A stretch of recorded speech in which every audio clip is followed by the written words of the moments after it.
Welcome back, everyone. Our next video in this series is going to be something you can do off the water as you get into this sport that will dramatically increase your opportunities and your success rate on the water, and that is tying rigs. You know, one thing that we've heard a lot of and that we've seen is that as you get into fly fishing, you don't necessarily know that you have the perfect rig on, you know, the distance between your flies, the depth, all that sort of stuff. So we want to take the guesswork out of it. We're going to give you some carbon copy models. We'll have some graphics to show you, and you can use those as models for fishing Tuolumne County in almost all situations. You know, learn how to tie these knots. There's only 2 knots that we're going to go over. Learn how to tie the rigs, and it'll definitely help you catch some more fish. So first up, we're going to talk about the basic dry fly rig, and we'll go ahead and throw a graphic up for that. Okay, the most basic rig that we're going to start you out with, and this is what we recommend fishing your first few times out as you get going, is the standard dry fly rig. And what we've got here is the rod and the reel, and you'll see this black line right here is your weight forward floating fly line. It's what you're going to use in all of these rigs, and you know, the most versatile line, we think. But you're going to have a loop-to-loop connection with a 7.5 foot tapered monofilament leader, and we recommend either 4X or 5X for that as you get going.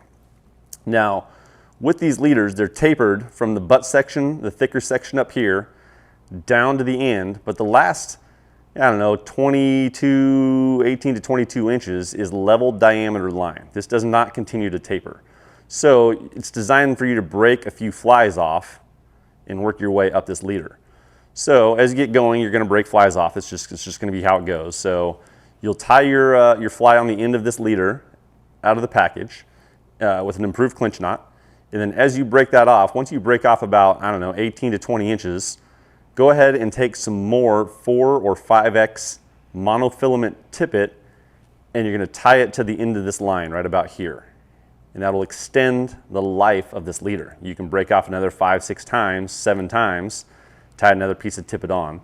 Because eventually, as you start getting into this section, this line will get a lot thicker, and you'll have, you know, trouble tying that fly to this thick section, not to mention it doesn't provide a great drift. So this is the standard dry fly rig, 7.5 foot tapered monofilament leader, and you're going to use some 4X or 5X monofilament tippet as well. When you tie this knot together, when it comes time to tie that section of tippet back on here, you're going to use what's called a triple surgeon's knot.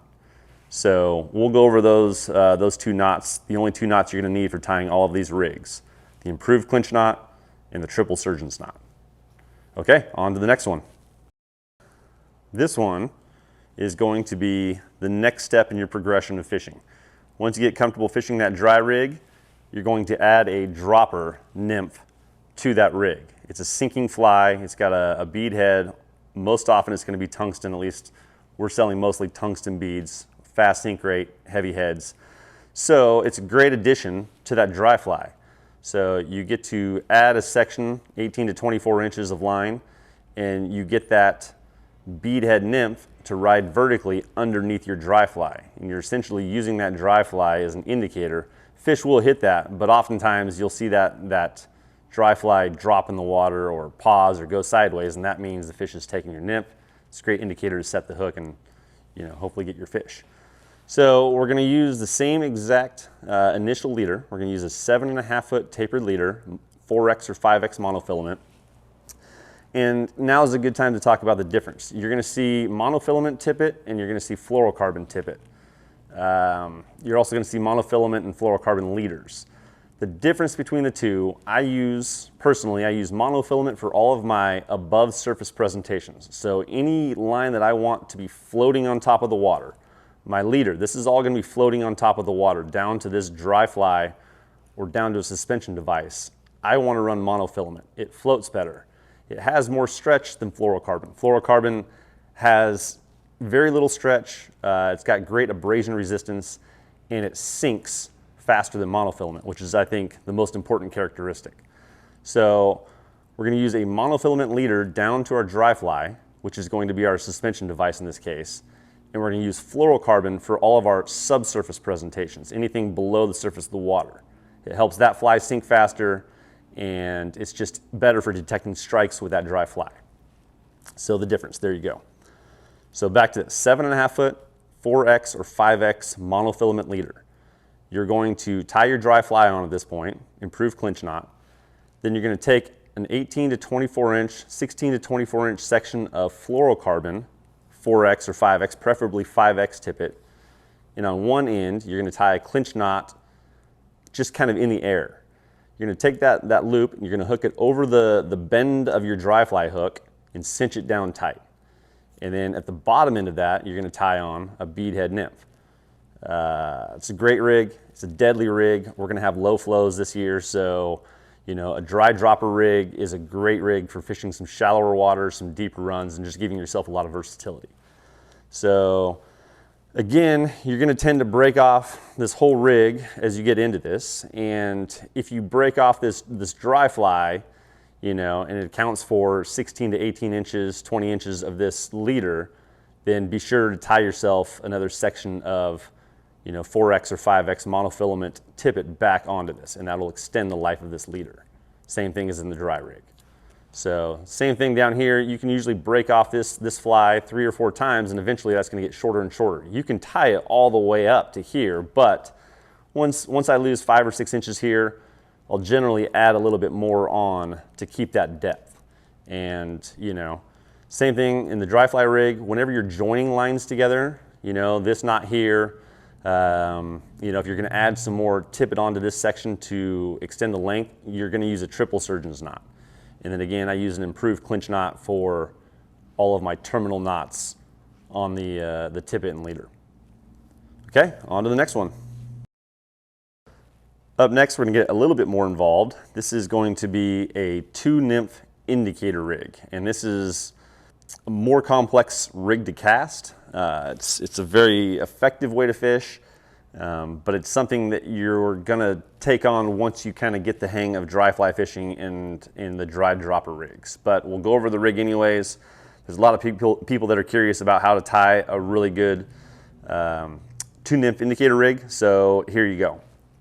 So we're gonna start off with that same 7.5 foot monofilament tapered leader, 4X or 5X. And I will actually cut this down, the length of this down to about 5.5 feet long. I'll cut almost 2 feet off the bottom of that leader. I want a nice thick butt section here. So what I'm going to tie that to is called a tippet ring, 2mm Rio trout tippet ring. It's a great little ring. You'll tie them in a lot of rigs. So I'll tie that ring on at the end of that 5.5 foot long leader. To the other end of that, you're going to go straight tippet, fluorocarbon tippet. You're going to use an improved clinch knot here. You're going to use an improved clinch knot here. And this becomes the point of arbitration, basically. So rule of thumb is you want to fish the total depth of your indicator rig 1 to 1.5 times the depth of the water you think you're fishing, as a general rule.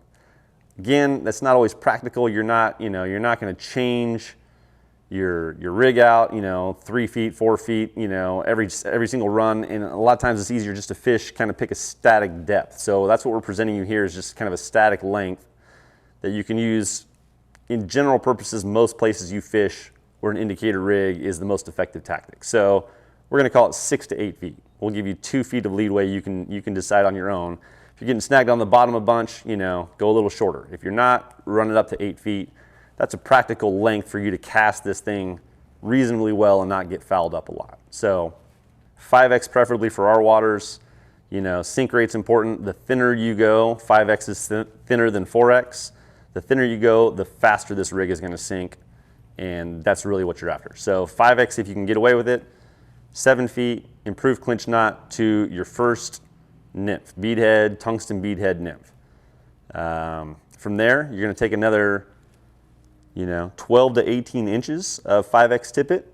On one end, you're going to tie that improved clinch knot to the bend of this hook, come down, and another improved clinch knot to your bottom nymph. Both of these are going to be beadhead nymphs. Ideally when this is running down the water, this is a perfectly vertical system. This is, riding straight underneath this nymph. And you're presenting 2 different depths in the water column as this drifts down the river. So that's It's a great rig. It's gonna be super versatile. This is bulletproof here. It acts as a great stopper for that indicator. You're gonna put a 3/4 inch airlock indicator right at the top of that, right above that tippet ring. There's one more way of tying it, and we're gonna show you that next. It's a bit more complex. It's a bit more of a hassle. It's harder to cast, but we'll tell you why we think it's a benefit of at least going over. So we'll take a look at that here in just a second.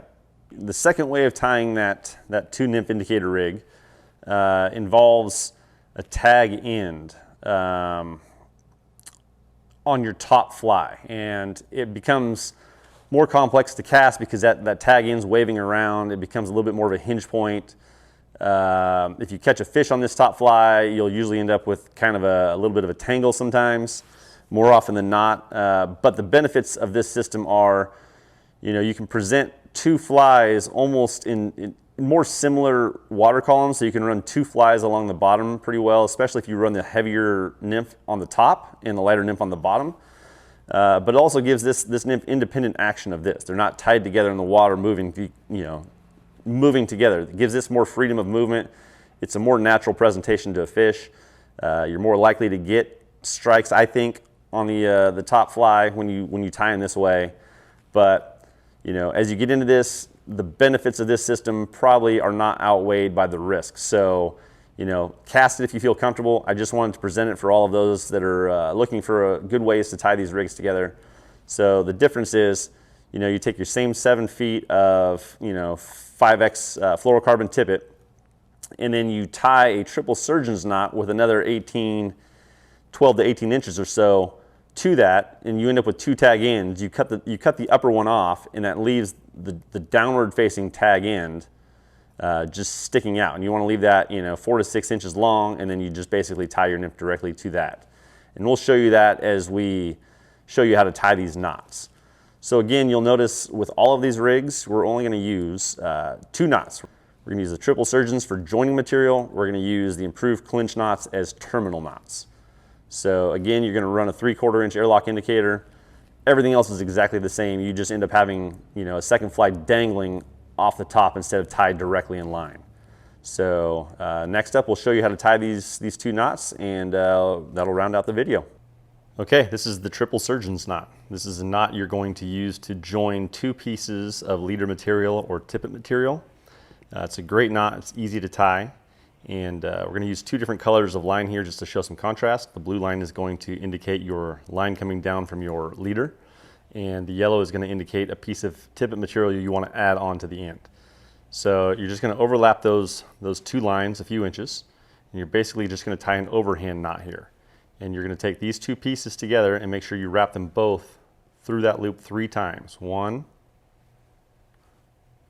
2, 3. And then you pull those tight. It's always a good idea to wet them first with some saliva. But that is the triple surgeon's knot. Now, one little note to add here: if you're going to tie this knot in order to add a dropper off of a tag end on a 2-nymph indicator rig, what you'll do is you'll clip the top off and you'll leave this bottom tag in, the end coming down from your leader side. And you'll just end up tying your nymph onto the end of that tag, and that's your dropper right there. Otherwise, if you're just joining material, just clip the tag ends and you're ready to fish. The triple surgeon's knot. Okay, this is going to be the improved clinch knot. This is a knot that we use. It's called a terminal knot for tying your tippet or leader material onto a fly, or tying material onto a tippet ring or something like that. So just go ahead and put your line through the eye of the hook. Try to do that the same way every time. It just makes it easier down the line. I like to pinch the fly in my right hand, and all you're going to do is take this tag end and you're going to twist it 4 or 5 times around the line. You're going to bring it back. You're going to put it through the loop you created by twisting the line together.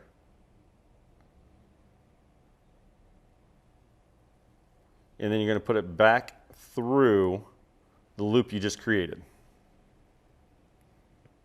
Saliva, wet that knot, cinch it down, and pull it tight onto your fly. It's a great terminal knot.